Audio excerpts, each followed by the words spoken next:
Hey everyone, I'm Ashleigh Banfield, and this is Drop Dead Serious. There are some stories in true crime that just sicken me, like right to my core.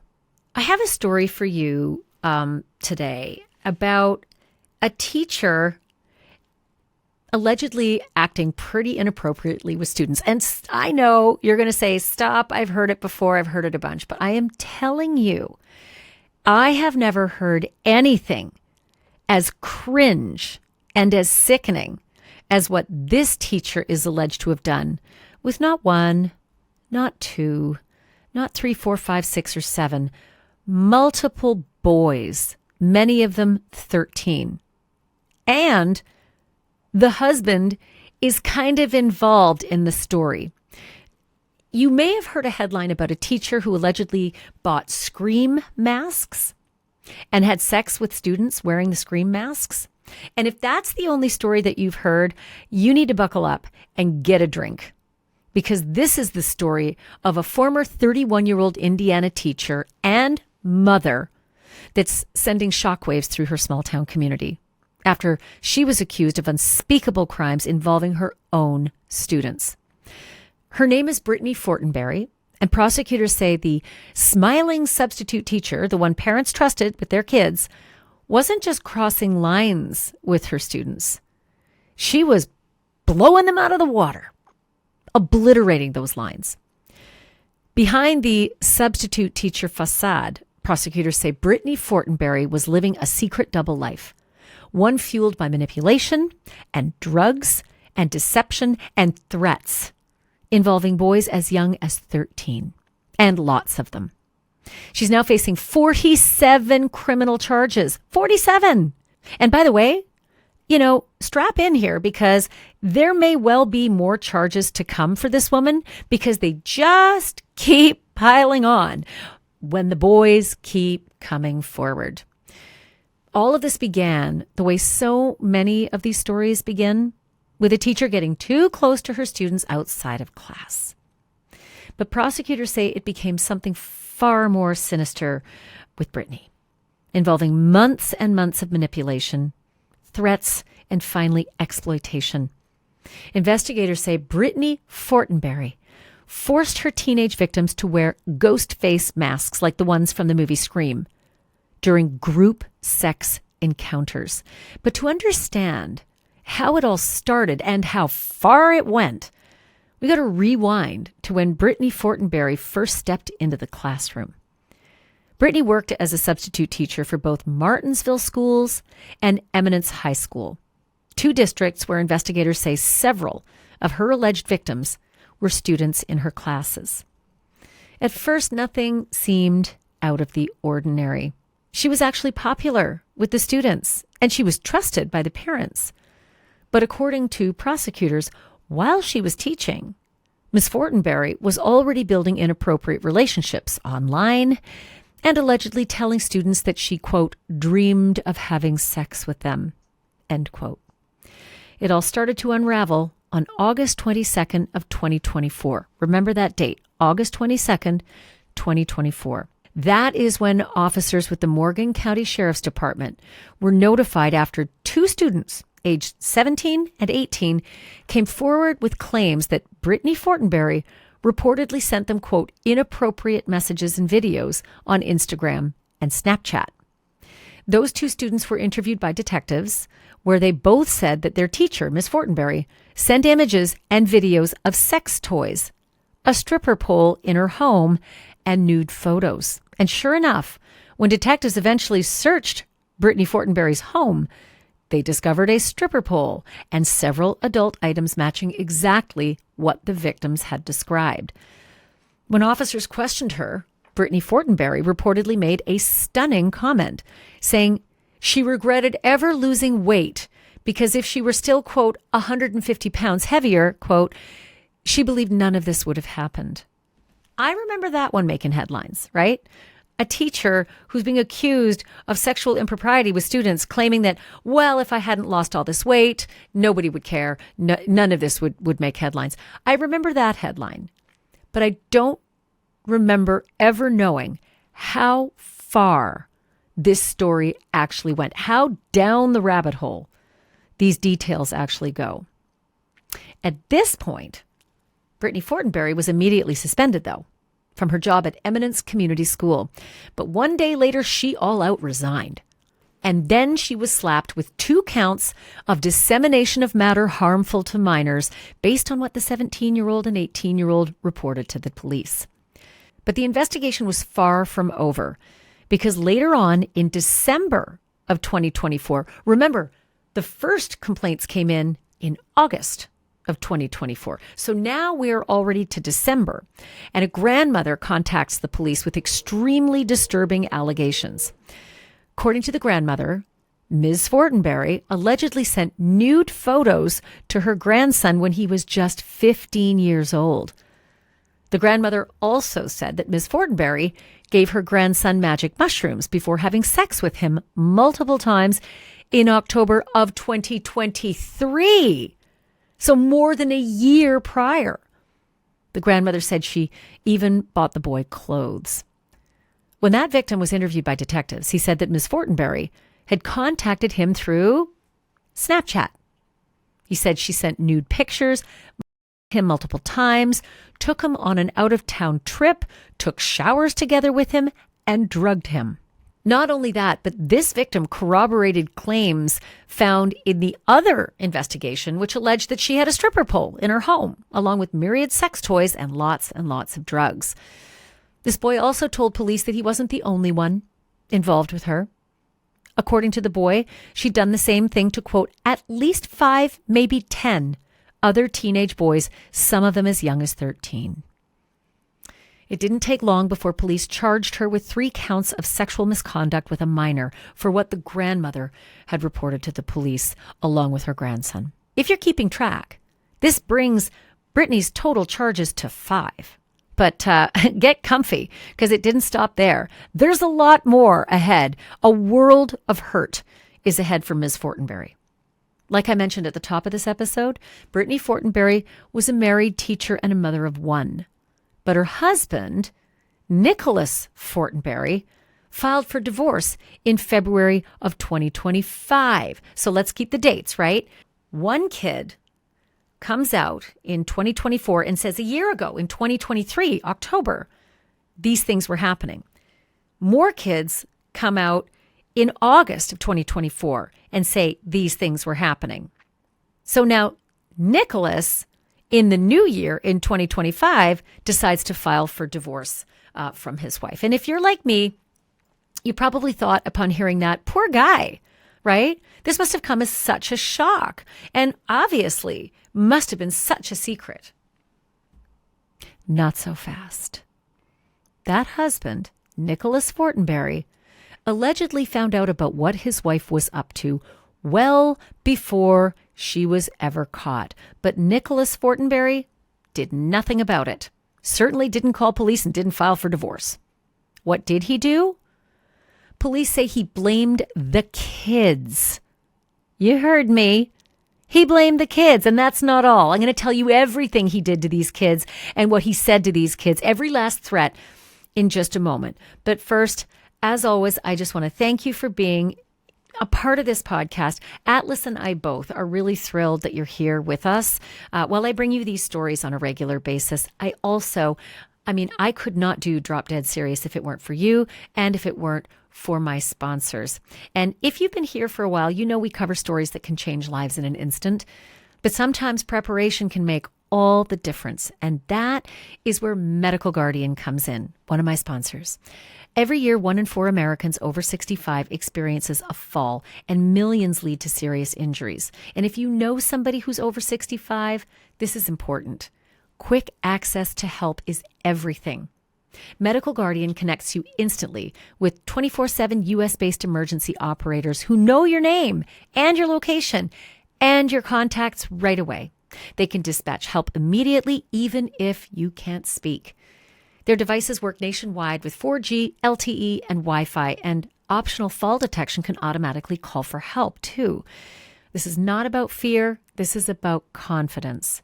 And right now, my listeners at Drop Dead Serious get 75% off their top-rated devices. Just go to medicalguardian.com/DDS75 or call 1-800-486-3080. And don't forget to use my code to get your 75% off. DDS75. You can claim your discount today. Okay, back to the case, and more specifically what Brittany Fortinberry's husband, Nicholas Fortinberry, allegedly did when he found out about his wife's extracurriculars. Again, pour a second drink for this one. At a hearing on March 25th, 2025, again, this is just a couple months after he files for divorce, Detective Patrick Williams of the Morgan County Sheriff's Office in Indiana testified that Nicholas, the husband, threatened a 13-year-old boy saying, quote, "If you don't stop what you're doing with my wife, I'll kill you in front of your family." End quote. Let that sink in. He's not saying this to his wife. He is saying this to a 13-year-old boy, allegedly. He also allegedly told the boy, quote, "Don't see her again until you turn 16, end quote. To which I say, what the actual fuck is going on here? Till you turn 16? Like, is he allegedly mad that the kid's too young to be with his wife? That he's not mad that he's with his wife? That you can come back when you're 16 and it'll all be okay? Like, I am thoroughly confused about what Nicholas Fortinberry is alleged to have been angry at, or what Nicholas Fortinberry is alleged to have said to these kids. For what reason? Come on back when you're 16? None of that makes sense. But prosecutors charged Nicholas Fortinberry with failure to report a crime and intimidation. He posted a $600 bond and he was released. Not the same for Brittany. And I'll get to that in a minute. But just when you think the case can't get worse, even more students started coming out of the woodwork to report that Ms. Fortinberry also abused them. According to court filings, Brittany Fortinberry would invite her students, again, some just 13, over to her home. And once there, she allegedly gave them alcohol, marijuana, and even psychedelic mushroom capsules. The teens told investigators she'd then pressure them to engage in inappropriate acts, sometimes while recording them doing so, or just snapping pictures. Several victims said she spent hundreds of dollars buying gifts and clothes and electronics for the boys. Some of them were even paid directly between $100 and $800 in exchange for photos of their genitals. One of the victims told police that Ms. Fortinberry would put her 4-year-old child to bed and then, in the same house, engage in sexual acts with these boys. Ms. Fortinberry allegedly had sex with one teenager that she had asked to babysit her child. One boy told police that if the boys said they didn't want to have sex with Ms. Fortinberry, she would make them while saying, quote, "Just let it happen," end quote. Let me tell you something. When I hear that, I just kind of get dizzy because so many women in the past, decades of me reporting on sex crimes, so many women have said their rapists just said, relax, just let it happen. This will be easier if you just relax and let it happen. I have never heard a woman saying this, much less a woman saying this to a child. Again, these are all allegations. She hasn't gone to trial yet. But another teenager told police that if they refused to participate, Ms. Fortinberry would make him and others, quote, "watch her with another boy," end quote. Another teenager said she told them that she would kill herself if they told anybody about what was happening. Remember that, okay? She said she would kill herself, the boys told police, if they told anyone what was happening. What does that tell you? Does that tell you that if this is true, she knows it's wrong? She doesn't want it getting out? Remember that. We're going to talk about that in a hot minute. One of the most disturbing claims came from a 13-year-old boy who said that Ms. Fortinberry allegedly spent $600 on various items, including Scream masks. You know, the ones from the movie Scream? She apparently bought these for a group of teenagers that she planned to have sex with. The boy said she forced the group to wear the masks during a group sex encounter in which, quote, they would rotate every 15 minutes, end quote, and the entire thing, quote, could last for hours, end quote. Similar stories were shared by other alleged victims. Detectives also interviewed a woman who said she'd been close friends with Brittany Fortinberry since 2022. That friend told the police that Ms. Fortinberry had helped her through a divorce and often watched her kids for her. But this friend said she started noticing strange behavior around her teenage son. Fortinberry was allegedly buying him expensive gifts, acting flirtatious, and later added him on Snapchat behind the mother's back. When detectives interviewed that boy, he said Brittany Fortinberry sent him explicit videos, gave him alcohol and marijuana, and sometimes made him drink something that, quote, tasted like alcohol. He said he'd black out and couldn't remember what happened after that. The teenager also said she gave other boys drugs and vapes. Another victim told detectives he first met Fortinberry in 7th grade. He said she began snapping him, meaning Snapchat, all the time, sending photos and giving him THC vape cartridges. That same boy said she gave him psychedelic mushroom capsules that made him feel, quote, funny, and that on more than one occasion, she inappropriately touched him. He also said she'd make other teens watch if they refused to participate, and once bragged that, quote, nobody would ever believe them. Remember that quote too? Because if she really said that nobody would ever believe them, it says to me that she knew something was bad, so bad, no one would believe the kids if they talked. But again, we'll get to that in a minute. Several boys said that she would use the Scream mask or wear lingerie while telling them to stay quiet. Detectives said all of the boys told the same story, that she used threats or money or gifts or emotional manipulation to control them. And detectives kept digging. They say they even found text messages where Ms. Fortinberry allegedly told the teenagers to delete their messages, quote, before someone saw. And yeah, I'm going to come around to that again too. On May 7th, 2025, Brittany Fortinberry's defense team filed a notice that she has a mental illness or defect, saying, quote, counsel has good faith belief that the defendant likely suffers from a mental disease or defect, but lacks the expertise to proffer whether the defendant appreciated the wrongfulness of her conduct at the time of the offense. Such an opinion must come from qualified experts pursuant to statute. Her attorneys asked the judge to appoint 2 or 3 mental health experts, psychiatrists or psychologists, to evaluate Brittany's state of mind and determine whether she fully understood the wrongfulness of her actions. So TBD on that. But wait just a fucking minute. Because I just told you all sorts of episodes where she said, nobody will believe you, right? Or how about the part where she allegedly told them to delete their messages before, quote, somebody saw? That sounds to me like she fully appreciated the wrongfulness of it all, right?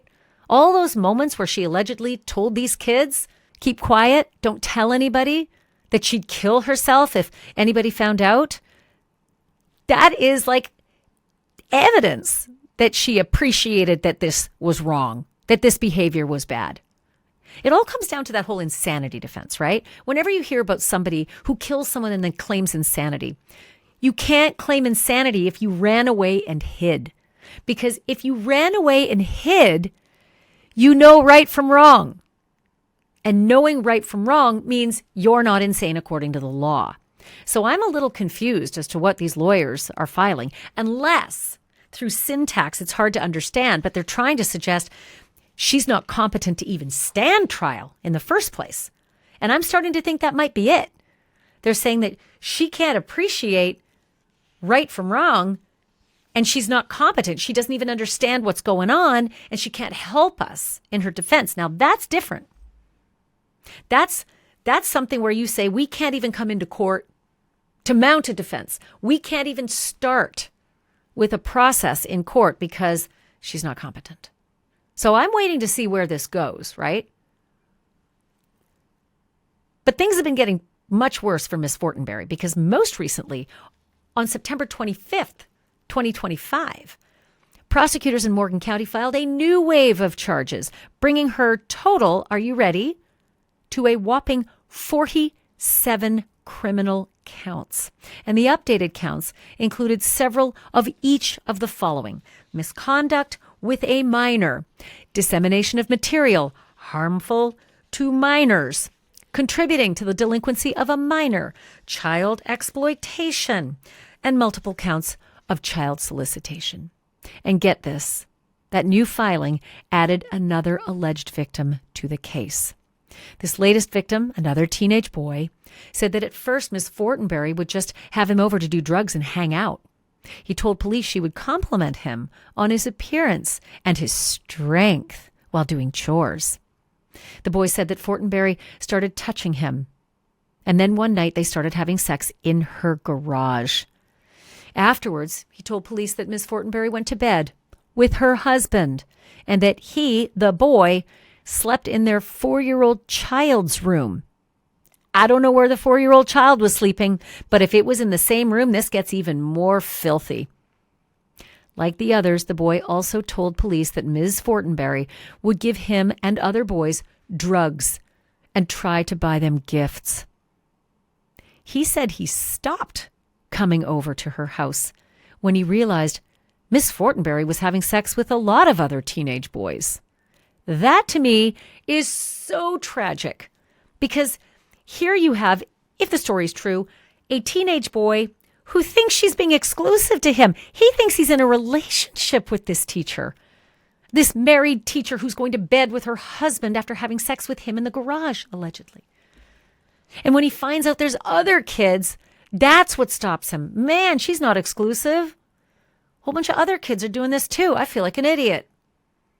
That is how entrenched these boys allegedly were. In the wake of her arrest, a local law firm, Wagner Reese LLP, filed a lawsuit against the Martinsville School District on behalf of one of the boys. According to the filing, the student was abused on dozens of occasions due to what the firm describes as the district's negligence and failure to protect its students. And get this, they're not seeking a little money. They're seeking a whopping amount of money, $700,000 in damages per incident, along with additional compensation for the teen's emotional trauma, which attorneys say have, quote, pushed his life into chaos, end quote. The notice also alleges that Martinsville administrators were aware of prior inappropriate behavior by Ms. Fortinberry, but hired her anyway. That, I can't wait to see more details. Because, oh my God, if they had ever heard anything about her having done anything like this before and hired her anyway, which I find really hard to believe, if they knew something had happened before with her sexually with kids and hired her anyway, and this happened with this many kids allegedly, oh my God, these kids can like bring a wheelbarrow and fill it with cash. And I think these school districts might be bankrupted. One or the other school district. Because methinks that there will be more civil suits coming. The lawyers for this one lawsuit say the goal of their suit is to ensure that this kind of abuse never happens to another student again. And mark my words, if they get the kind of settlement or the kind of award that they might get at trial, I don't think there will be a school district. I don't think they could possibly afford that many millions of dollars. Maybe they can. Who knows? One thing to note, however, the district did issue a statement saying, quote, the safety of our students is our number one priority, end quote. This story is still unfolding. And for those boys and their families, the fight for justice has only just begun. As for Brittany, Ms. Fortinberry, her next pretrial hearing is coming up in December. And as we speak, she's stuck in jail until then because reports are she could not make the $160,000 bond. We're going to keep tracking every development as it moves through the courts. If you're watching this episode on YouTube, do me a solid, hit the like button and tell me what you think about this case in the comments. It really helps this podcast a lot. And if you're listening on Apple or Spotify or wherever you get your podcasts, please make sure to follow and leave me a quick review, because it really does help me to keep telling the stories that matter to you. As always, thank you so much for listening. Thank you so much for watching. Thank you for being part of this community from both Atlas and me. I'm Ashleigh Banfield, and remember, the truth isn't just serious, it's drop dead serious.